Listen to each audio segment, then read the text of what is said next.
music makers worldwide. This is your boy BuzzinPro with another video talking about how to get your tracks ready for export. So, cut a long story short, in this video, I really want to just break down how you would prep your tracks before sending them off for mixing or, you know, just for anyone else to have a look or to collaborate or whatever.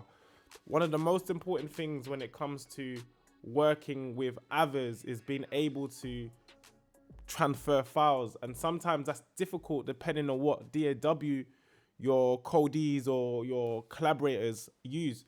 A lot of people use Pro Tools, especially when it comes to things like mixing, but you know, a lot of people in Europe or my side of town uses Logic. So sometimes when we want to work together, it's kind of difficult. So how we do that is we export all the audio as stems.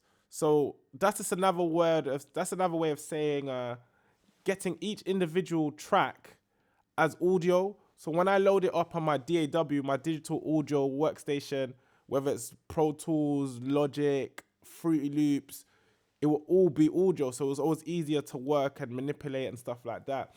So yeah, cut a long story short, let's get right into this. It's really, really easy to do on Logic. It's literally a click of a couple buttons. I've got a track that I've loaded up here called Green Grass by amazing singer-songwriter Serena. I've actually produced and recorded this song. So in some instances, I may feel like, you know what, I don't want to mix this because I've recorded it and produced it. So let me send it to someone else to mix. So this is what I would do. First of all, I'd play my tracks, make sure everything's playing.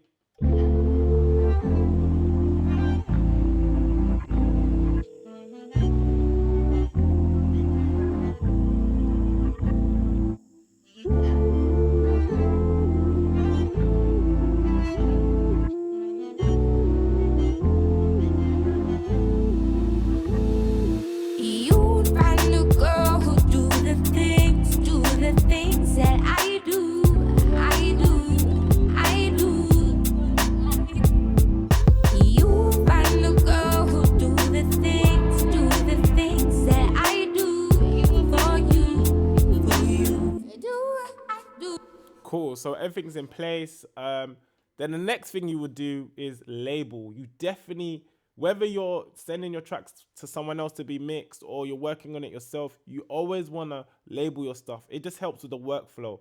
Like, now I know where my chorus is. Now I know where my verse is. Now I know where my pre-chorus is, pre-backing vocals. So it's really, really important to label everything. And it's especially essential when you're working with someone else or you're sending your stuff off to be mastered. Or mixed, sorry. Okay, cool. So again, I've now cleared everything. I've made sure everything is labeled. So then this is the next stage. This is how you export your audio. You will go to File. You go to Export. Now in this menu, you know, there's a few options, but go to All Tracks as Audio. You want to export all tracks as audio. I see you can put Shift Command E. That's a little shortcut there. But yeah, All Tracks as Audio. Boom.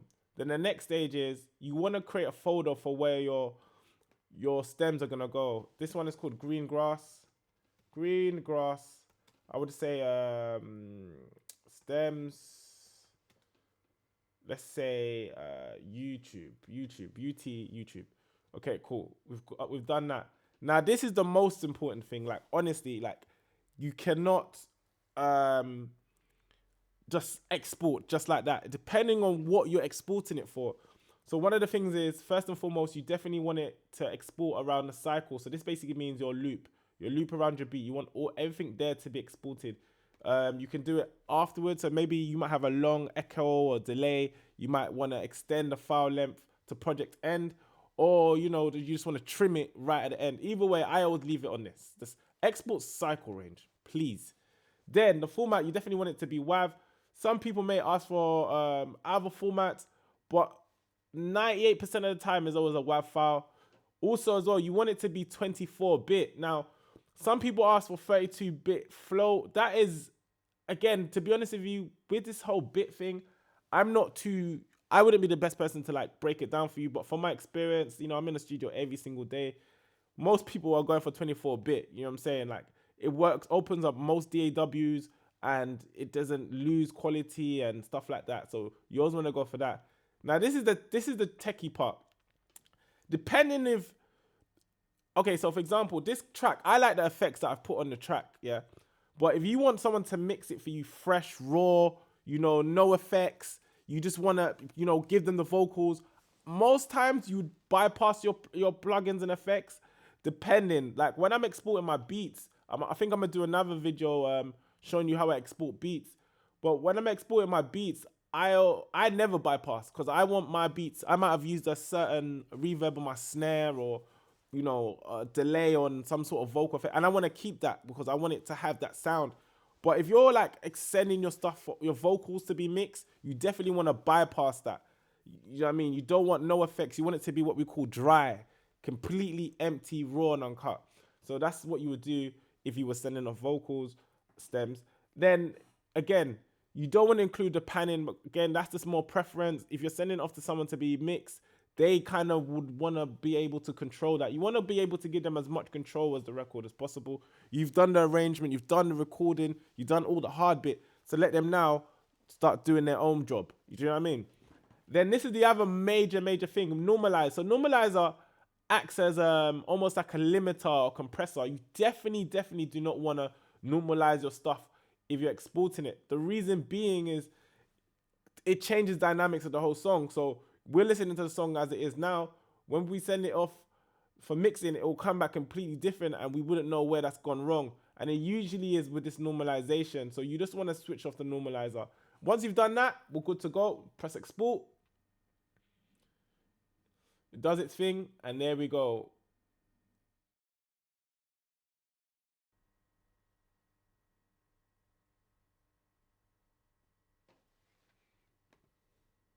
Okay, cool. So now we've got that done. What we'll do is this. We'll go to new project, close. We don't need to save.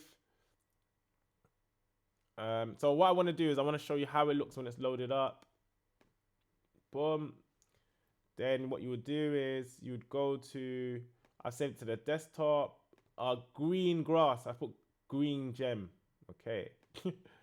Anyway, you go to a green grass, you get all your files. So this is basically your stem files now. This is how it should look. You can see it's WAV, everything is labeled. We'll load that up here as a new project.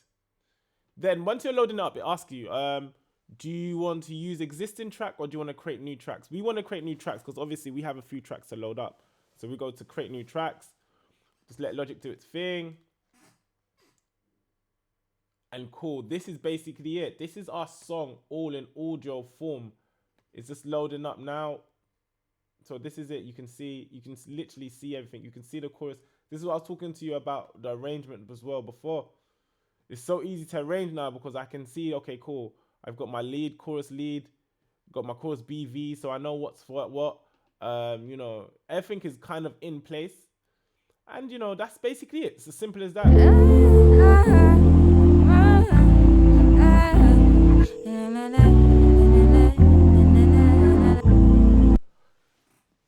What I will say is, obviously, once you've exported it without no plugins and effects, a lot of things might stand out of place or might be too loud or, you know, just because it doesn't have any effects on. Depending, again, on who you're working with, you might want to keep the delay that you've used. You might have had a delay that you really liked and stuff, so you might want to export it with that. But for the most part, this is how you export this is how you export stems for mixing. Yeah, that's pretty much it in a nutshell. Please, guys, hit me up if you've got any more questions, any more advice needed, or you just want some beats. Holla at your boy, Buzzin Pro. Until next time, bless.